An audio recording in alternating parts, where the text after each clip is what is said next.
So, last night, I got the chance to watch Fantastic Four movie, and it was an awesome experience. Don't worry, my review will be spoiler-free.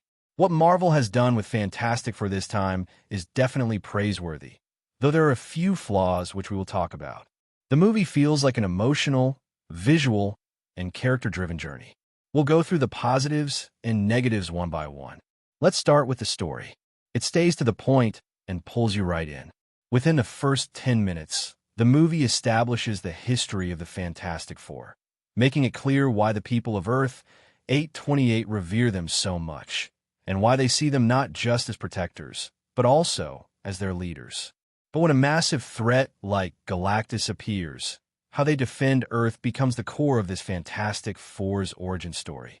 It might sound simple when described like this, but it really isn't. The plot is so well balanced that you never feel like any one team member is weak or overshadowed. In fact, you'll often find yourself wishing for more scenes of each character, because they're all so compelling. Pedro Pascal as Reed Richards is portrayed as a thoughtful and emotionally complex genius who speaks in facts. Vanessa Kirby as Sue Storm isn't just a scientist, she emerges as the backbone and leader of the team, especially when the whole world turns against them. Then we have Johnny Storm, played by Joseph Quinn, full of energy and charm. For once, he's not just flirting with girls or shouting "flame on," but actually has meaningful tasks. Ben Grimm, played by Eben Moss-Bachrach, brings real emotional depth. His character touches your heart. He contributes during every crucial moment. At first glance, his rocky appearance might make you think he's all brute force like the Hulk. But the film does a brilliant job of showing the human inside the Rock, and that becomes one of the movie's emotional cores. Visually, the film feels completely different from a typical MCU movie. It has a retro 1960s vibe, something like a mix of Mad Men and Mr. and Mrs. Smith, but set in space, giving off a timeless charm that transports you instantly to a new world. Michael Giacchino's background score elevates every moment. From production design to costume, everything feels like a blend of old school and futuristic, and that's what makes this Fantastic Four film feel so unique in the MCU. It's not your typical New York-based superhero film, nor does it have a dark tone. There's elegance, grounded emotion, and most importantly, a fast and furious-like family vibe. You feel that sense of family here. Pedro Pascal's Reed Richards comes across as a calm, calculated, and emotionally broken genius, a man who doesn't want his son to turn out like him. His leadership is flawed because his logic is so straightforward that many people disagree with him. Vanessa Kirby's Sue is the surprise package. Her performance is not only emotionally anchoring, but also incredibly supportive, which helps the audience connect with her deeply.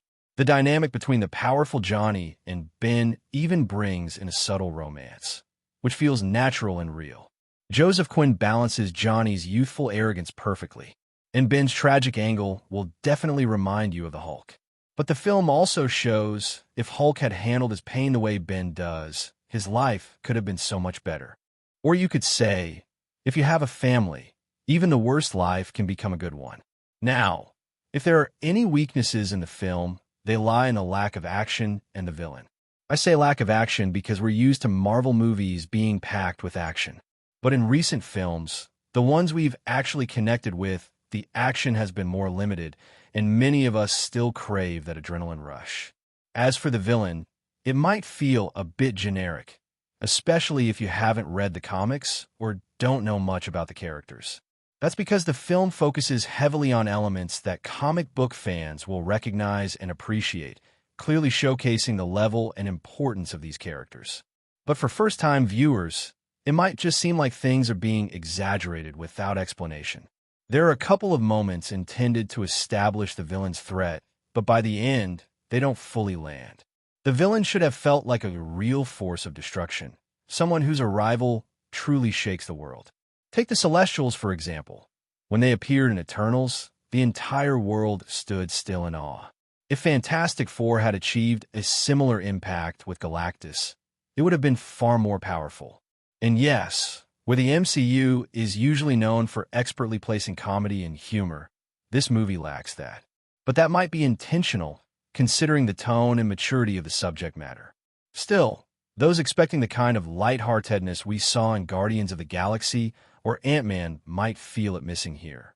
What I appreciated most about Fantastic Four is that it was presented as a Fantastic Four movie, not just a stepping stone or setup for an Avengers-level event.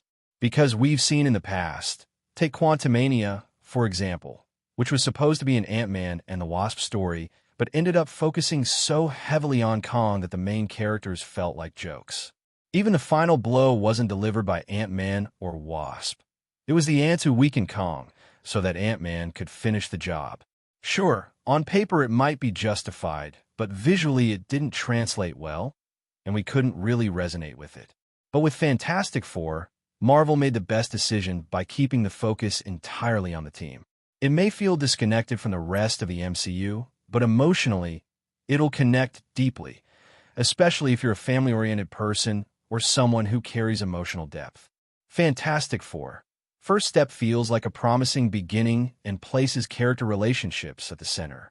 Its visual style is bold and distinct from the usual MCU formula. One thing the movie absolutely nails on a visual level is Galactus. The moment he appears on screen, you feel the weight of his presence. It's not just about scale or CGI. It's about how effortlessly the film conveys his cosmic power and terrifying calm. Just by looking at him, you sense that this is a being far beyond anything Earth, or even most superheroes, can handle.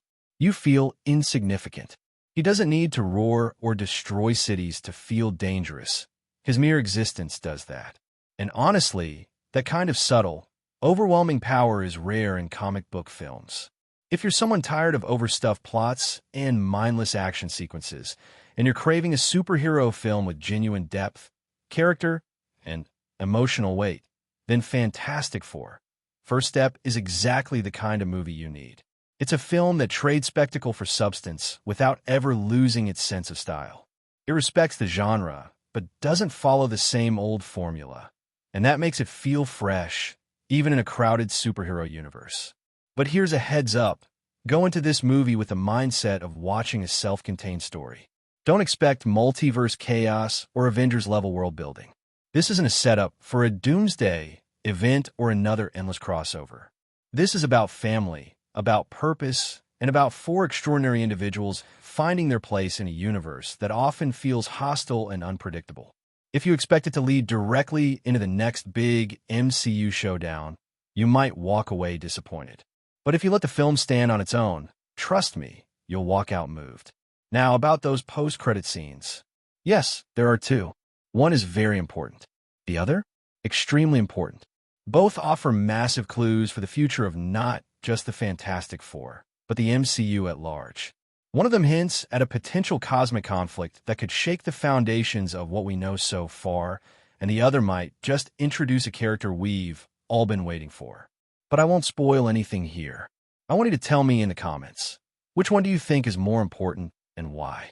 As for me, I'm heading straight into making the ending explain video, breaking down the final act, the hidden Easter eggs, and what it all means for the future of Marvel. And hey, if you're new to the channel, hit that subscribe button. We bring you deep dives, reviews, and fan theories from across the superhero multiverse. If Marvel, DC, or anything in between is your thing, you'll feel right at home here. Don't forget to like and share if you enjoyed the video. I'll see you soon in a brand new breakdown. Until then, take care, stay hyped, and bye-bye.